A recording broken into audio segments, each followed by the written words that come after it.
بعض اوقات انسان پر بیماری یا کوئی بھی تکلیف اس کے اپنے ہاتھوں کی کمائی سے آتی ہے، یعنی اس کا اپنا کوئی گناہ یا قصور ہوتا ہے جس کی بنا پر اسے وہ تکلیف پہنچتی ہے. قرآن مجید میں آتا ہے وَمَا أَصَابَكُم مِّن مُّصِيبَةٍ فَبِمَا كَسَبَتْ أَيْدِيكُمْ وَيَعْفُو عَن كَثِيرٍ،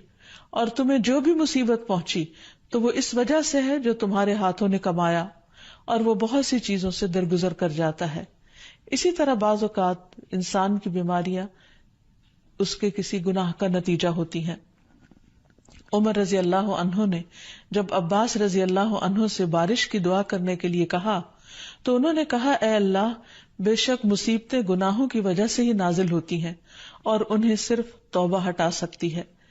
پھر اسی طرح ایک اور روایت میں آتا ہے رسول اللہ صلی اللہ علیہ وسلم نے فرمایا جب بھی کسی رگ یا آنکھ کو نقصان پہنچتا ہے تو وہ کسی نہ کسی گناہ کی وجہ سے ہوتا ہے، لیکن جو تکالیف اللہ تعالیٰ ویسے ہی ٹالتا رہتا ہے وہ کہیں زیادہ ہو جاتی ہیں. پھر اسی طرح بعض بیماریاں انسانوں کے اعلانیہ گناہوں کی وجہ سے بھی ہوتی ہیں، جیسے کہ ایک حدیث میں آتا ہے جب کسی قوم میں بدکاری عام ہو جاتی ہے اور وہ اعلانیہ اس کا ارتکاب کرتے ہیں تو ان میں طاعون اور ایسی مختلف بیماریاں پھیل جاتی ہیں جو کہ ان سے پہلے گزرے ہوئے لوگوں میں نہ تھی. ابو امامہ باہلی سے روایت ہے کہ نبی صلی اللہ علیہ وسلم نے فرمایا جس بندے کو بھی بیماری سے پچھاڑ دیا گیا ہو تو اللہ تعالیٰ اسے جب بیماری سے اٹھاتا ہے تو وہ پاک ہوتا ہے. تو یہ ایک حقیقت ہے کہ انسان کے گناہ اس کے لیے مشکلات کا سبب بنتے ہیں. امام ابن القیم الجوزیہ لکھتے ہیں، ان کی ایک مشہور کتاب ہے الداء والدواء، بیماریاں اور علاج، اس میں وہ کہتے ہیں کہ کوئی بھی گناہ ایسا نہیں کہ جس کے اثرات نہ ہوں. انسان سے چھوٹی یا بڑی جو بھی کوئی غلطی صادر ہوتی ہے اس کے نتیجے میں کچھ نہ کچھ اثرات اس کی زندگی پر ضرور پڑتے ہیں. ہاں اگر اللہ تعالیٰ معاف کر دے تو وہ اور بات ہے، ورنہ ہر گناہ کی ایک تاثیر ہوتی ہے، اور ان تاثیرات میں سے ایک چیز یہ ہے کہ انسان مختلف قسم کی بیماریوں میں مبتلا ہو جاتا ہے.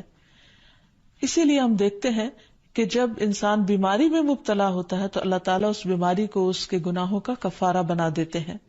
جیسے حدیث میں آتا ہے کہ جس مسلمان کو کانٹا چبھے یا اس سے زیادہ کوئی تکلیف پہنچتی ہے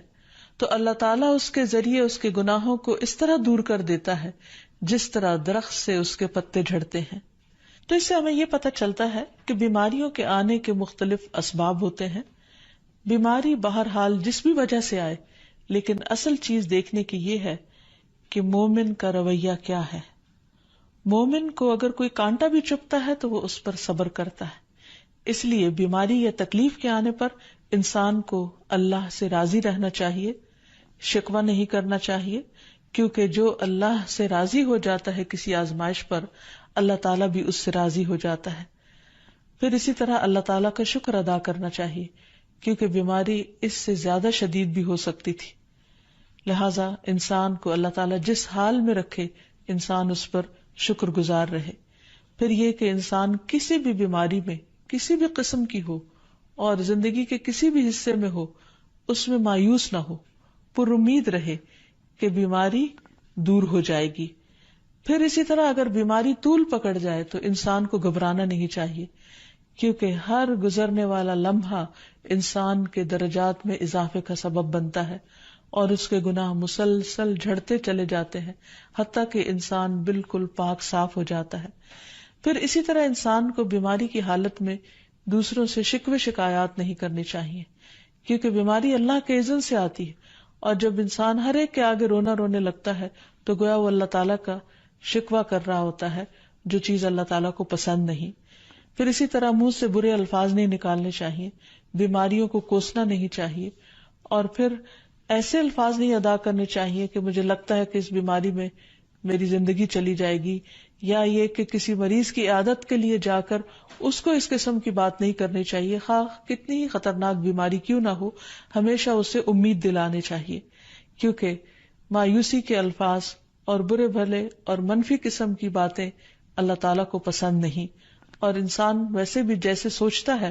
پھر اس کے ایکشن اس کے مطابق ہونے لگتے ہیں.